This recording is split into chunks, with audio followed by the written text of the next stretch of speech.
Hallelujah. Magandang umaga po sa ating lahat.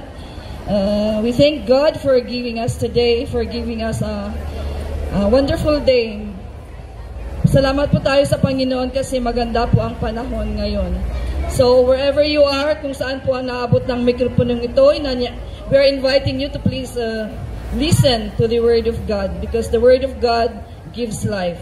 Ang salita po ng Panginoon ang siyang po nagbibigay ng kalakasan po sa bawat isa sa atin. Hallelujah. So, a blessed morning po sa ating lahat. So, let us pray. Yes, most gracious and loving Father, we thank you for this wonderful day that you have given to us. We thank you for this place, Lord God, where we're going to share your word, Father God. Lord, it's my prayer, God, that your word be implanted in the heart of each and every hearer, God, in this place. Have your way, Father God. Allow your Holy Spirit to move in this place, O God, that there will be salvation, O God, in this place. We thank you, Lord. In Jesus' name I pray. Amen. Okay, so this morning I would like to share to you what the Word of God says in the book of Matthew, chapter 6, verses 25 to 34. It says here, do not worry. If you have your Bible with you, please follow with me. It says here, therefore I tell you, do not worry about your life, what you will eat or drink, or about your body, what you will wear. Is not life more than food, and the body more than clothes? Look at the birds of the air. They do not sow or reap or store away in barns, and yet your heavenly Father feeds them. Are you not much more valuable than they? Can any one of you, by worrying, add a single hour to your life? And why do you worry about clothes? See how the flowers of the field grow. They do not labor or spin. Yet I tell you that not even Solomon in all his splendor was dressed like one of these.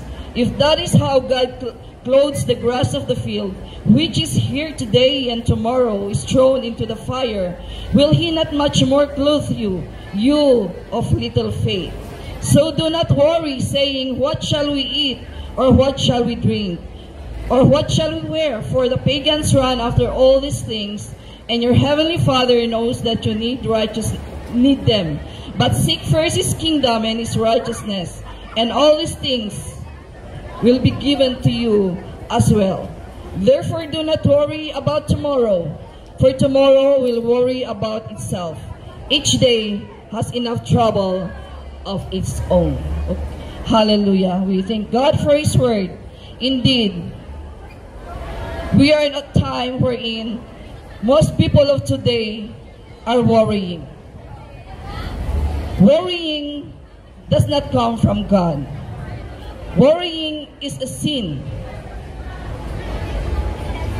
Why it is a sin? Because when we worry, we doubt on the power of God. We doubt on what He's going to do to us. When we worry, we tend to forget the sovereignty of God, or we forget that God is in control of everything. We have to remember that God created this earth and everything in it. So God is reminding us, look, let us see the birds on the air. They do not worry what they eat. The flowers on the field, they do not worry what they wear. So God is reminding us that we must not worry on what we eat, of course referring to food, what clothes we wear, and what we drink. Because when we worry, we lack trust in God. So God is telling us not to worry about all these things. Otherwise, sabi po niya dito, you of little faith. Worrying causes us to doubt the power of God in our lives, as I have said. We doubt on the faith that we have in God. So we must not worry what we eat. That is very common. What clothes we wear during our day off. You know, during our day off, we do not go out to do fashion. Para ipagbandara po natin ang ating mga damit. You know, when we believe in the Lord Jesus Christ, we wear modestly when we go to the house of God. Kaya huwag po tayong mag-alala mga kapatid kung ano po yung itong mga basic need pinapaalala po ng Panginoon. Let us not worry about these things because God knows what we need. When we worry, the Word of God says it will not add an hour, even a single hour in our life. But I understand due to the uncertainties of life, due to the difficulties of life, that we are living in the trying times, most people of today are overwhelmed with worry. Worry is a sin. It comes from the devil. Remember the Word of God says in John 10:10 that the devil comes to steal, to destroy, and to kill. But Jesus came to give us abundant life. So you see, God gave us abundant life if only we receive Him in our life as our Lord and Savior.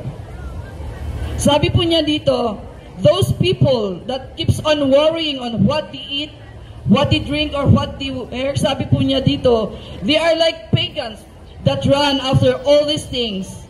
Sabi po niya. So they are pagans. Ang tawag po sa kanila ay pagano. So the people who run after all the things in this world are called pagans. Di ba masakit po na pakinggan na tayo pa ay tatawagin na pagano? Di ba mas magandang pakinggan po na tawagin tayong mga anak ng Diyos, mga Kristiyano, rather than pagans? So we have to see also ourselves if we are like this. Let us remember what the Word of God says. So sabi po niya dito, how are we going to stop worrying? Sabi po ng salita ng Panginoon, but seek first His kingdom and His righteousness, and all these things will be given to you as well. Sabi po ng Panginoon, let us seek His kingdom and His righteousness. Ang ibig pong sabihin, let us seek His will. Ang kagustuhan po ng Panginoon ang dapat nating isik. And let us follow His ways. Yun po ang sabi ng Panginoon. What else? What are we going to do to stop worrying? Sabi po sa salita ng Panginoon, do not be anxious in everything, but in everything, let us present our request to God. So we must pray. Kung ano po yung pangangailangan natin, let us pray. Hilingin po natin sa Panginoon. You know, our God is not deaf. Papakinggan niya po ang panalangin natin at kanyang ibibigay kung ano po yung hinihiling natin sa kanya. So let us not be anxious. And even in 1 Peter 5:7, it says there, cast your cares to the Lord. Let us cast our needs, our cares to the Lord, for He cares for us. Let us not doubt on the power of God. Kung ano po ang magagawa sa atin ng power ng Panginoon. So, simple lang po ang gustong hinihini ng Panginoon na dapat gawin natin para hindi po tayo nag-worry. You know, worrying can stress you. You know, worrying can steal your joy. Worrying can easily irritate us. Worrying can weigh us down. Marami pong effect ang worrying sa ating buhay. Pag nag-worry po tayo, worrying what people will say when we fail, what people will say about us, you know what? It will just kill you. It can give you sickness. Nakaka-stress po ang nag-worry, mga kapatid. Kaya wala pong dapat nating ibang gawin, especially po sa panahon ngayon, is tanggapin natin ang Panginoong Hesus sa ating buhay para magkaroon po tayo ng pagtitiwala sa Kanya. You know, having faith in God help us to stop worrying. Sabi po ng salita ng Panginoon sa nabasa natin, sa mga nag-worry, sabi po niya, you have little faith. Little faith cannot achieve anything.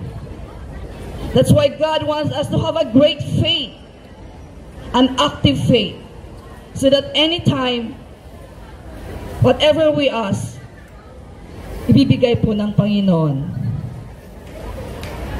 So mga kapatid, alalahanin po natin ang salita ng Panginoon. The Word of God says, do not worry. Just like the birds on the air, the flowers on the field, they do not worry what they eat, what clothes they wear. How much more po sa atin na kanyang nilalang. Alam po niya ang pangangailangan ng bawat isa sa atin. God is only waiting for each one of us to call upon His name. Sabi po ng Panginoon, tumawag kayo sa akin. At kayo'y aking, and He's going to listen to our prayers. And He's going to give the answers of our prayers. But of course, it is always according to His will in purpose in our lives. So mga kaibigan, kung ikaw po ay naririto at ikaw po ay nag-worry kung paano babayaran ang iyong utang, kung ano po ang iyong kakainin mamaya, kung wala kang pera na may papapadala sa iyong pamilya, you know, nothing is impossible with God. Just come near to Him and He will give what you need. Panalangin po mga kapatid. Prayer is powerful. God is only waiting for each one of us to call upon His name. You know, God will not give. Sabi po ng salita ng Panginoon, sabi po niya doon, bakit hindi mo nare-receive ang iyong pangangailangan, yung hinihiling? Because you do not ask in prayer. So you see, it's very important when we pray, we have to open our mouth. We have to utter to Him what we need. Sabihin po natin, hindi lang po sa isip. Because God knows what we need, but God is waiting that we're going to mention it, we're going to tell it to Him. We need to ask to Him, mga kapatid. Uttering is powerful. Utterance is powerful, mga kapatid. So as we have listened to the Word of God, sabi po niya, do not worry, for our God is powerful. He will provide our needs as long as we call upon Him.